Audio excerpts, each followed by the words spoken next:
برطانوی خاتون ورجینیا میکلو کے والدین کو قتل کر کے 4 سال تک ان کی ممفائڈ لاشوں کے ساتھ رہنے کی لرزہ خیز کہانی۔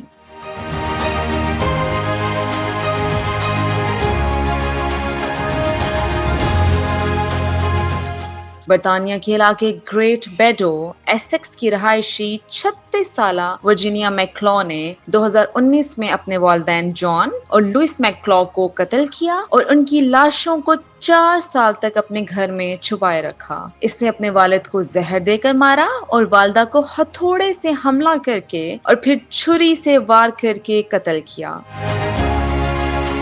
قتل کے بعد اس نے اپنے والد کی لاش کو نیچے کے کمرے میں کمبلوں سے بنائی گئی ایک عارضی قبر میں چھپایا، جبکہ والدہ کی لاش کو اوپر کی منزل کے وارڈروب میں کمبل میں لپیٹ کر چھپایا۔ قتل کے بعد ورجینیا نے اپنے والدین کی جگہ پر جھوٹ بولنا شروع کر دیا۔ اس نے رشتہ داروں اور ڈاکٹروں کو بتایا کہ وہ بیمار ہیں یا چھٹیوں پر گئے ہیں۔ اس نے ان کے نام پر پیغامات بھیجے اور تحائف بھیجے تاکہ یہ تاثر قائم رہے کہ وہ زندہ ہیں۔ اسی دوران اس نے اپنے والدین کے پیسوں سے 1,49,697 پاؤنڈز خرچ کیے، جس میں ان کی پینشن، کریڈٹ کارڈ سے خریداری اور جائیداد کی فروخت شامل ہے۔